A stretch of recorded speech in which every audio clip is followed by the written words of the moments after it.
with Bina Agarwal, professor of development economics and environment at the University of Manchester.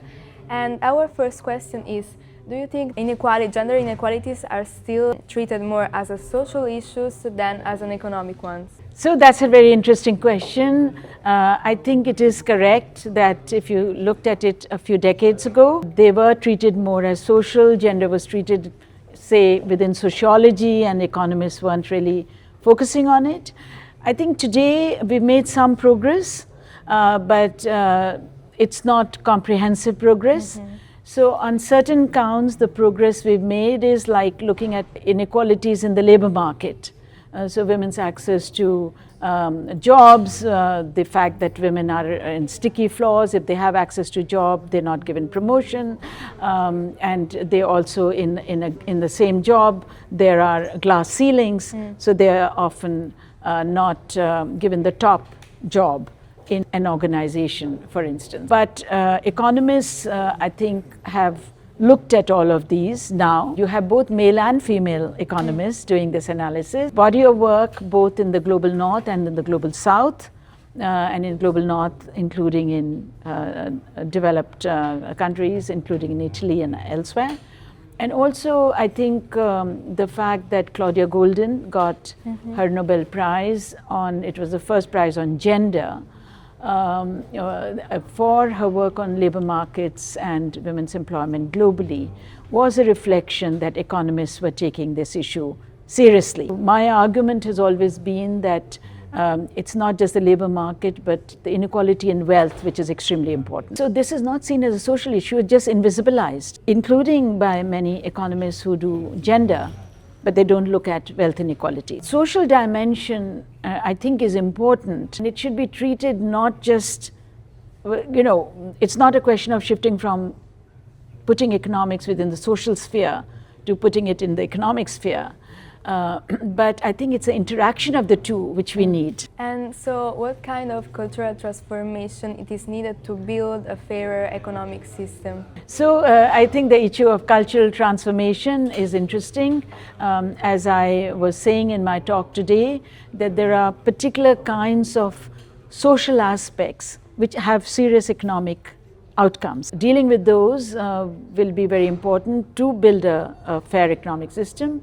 I talk about three aspects. One is social norms, another is social perceptions, and then what I call social legitimacy of claims. So to give you an example, let's take the labor market, which people are familiar with in most countries. A general social norm is that women should be doing the care work and child care and so on. And as a result of that social norm, you find that women have interrupted careers, they are not able to get the same promotions and so on.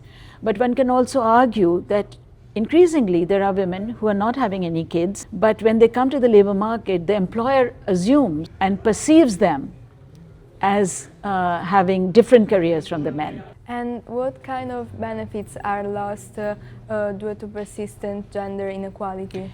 So a wide range of benefits are lost. There are different types of gender inequality. So let's take the question of wealth.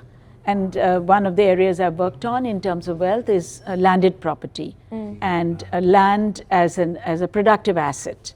So the most important aspect of land as a productive asset is in farming, is in agriculture.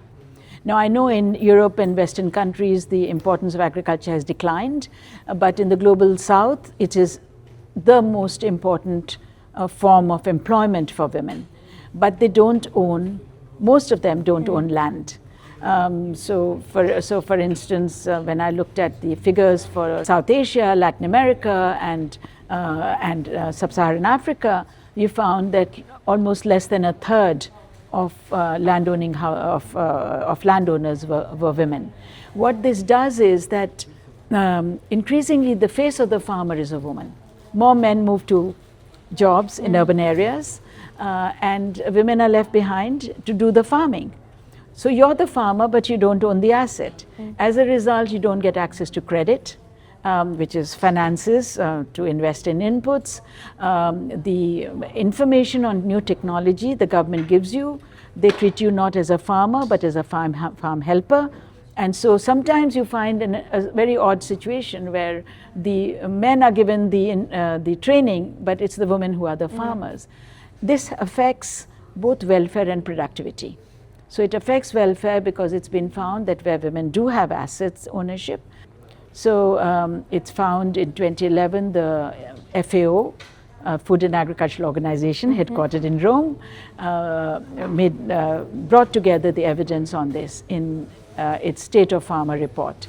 And it found that if women had the same right to access to assets, inputs, fertilizer and so on, that their yields could be 20 to 30% higher. And agricultural growth could be 2.4 to 4% greater. So you lose that huge benefit both in welfare and in efficiency if you have unequal access to even something as basic as a productive asset like land, and then link to it other inputs.